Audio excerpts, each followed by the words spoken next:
Ladies and gentlemen, tonight at the Dunkelflaute Café, we have David Lawrence and Frida Weekly with us, and they will discuss about Bisphenol A pollution and wind turbines.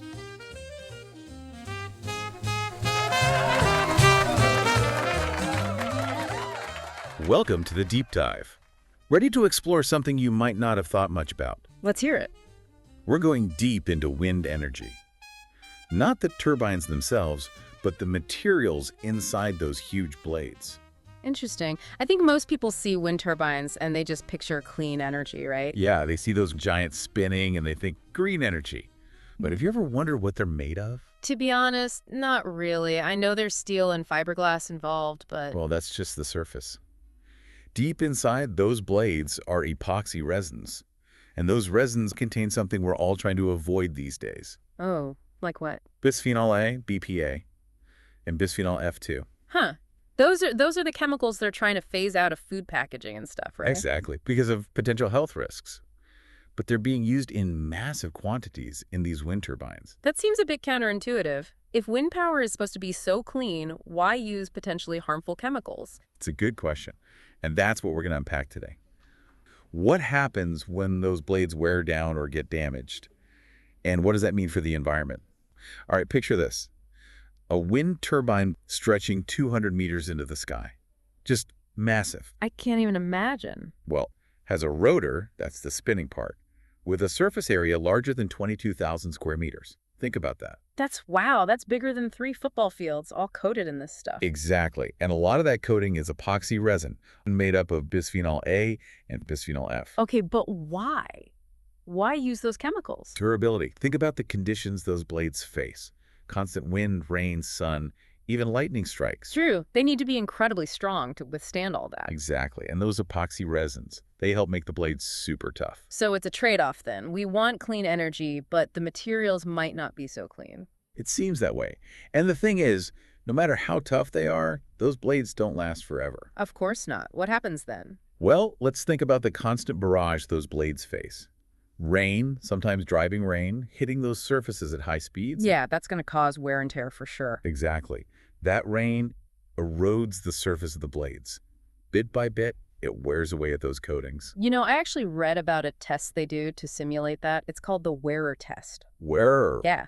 Whirling arm rain erosion. Scientists use it to see how rain affects these blades in a controlled environment. Fascinating. So as those blades erode, those BPA and BPF chemicals are released into the environment. Right. And we're not even talking about major damage. Just regular wear and tear or a lightning strike could release even more. So the big question is, where does it all go? What happens to all that BPA and BPF? And that's what gets really interesting. It leads us to a big problem with wind turbine disposal. They just landfill them. You're kidding. They just dump these massive blades full of BPA in a landfill. Yeah. Unfortunately, that's the reality. And that brings us to the next part of this deep dive, the potential risks of BPA exposure. All right, let's get into that. And it's a serious concern. The European Food Safety Authority, EFSA, they recently released some findings. And let me tell you, they showed just how harmful BPA can be. Harmful how? I always thought the big worry with BPA was about hormones. Yeah, that was the main thing people were worried about at first, hormone disruption. But, new research is showing that it's a lot more than that. Oh, like what? Well, BPA can actually weaken your immune system. Did you know that? Really? Yeah, and trigger skin allergies too. Huh, I had no idea. There are even studies suggesting a potential link to some autoimmune diseases. Wow, that's kind of scary. It is a bit, yeah. And the thing is, we're trying so hard to reduce BPA in our food and everyday products. Right, switching to BPA-free plastics and all that. Exactly.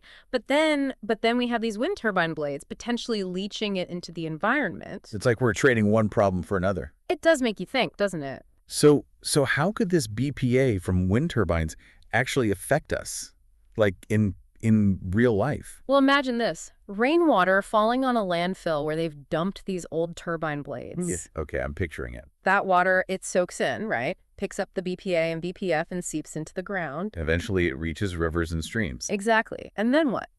Well, we use those rivers and streams for drinking water sometimes.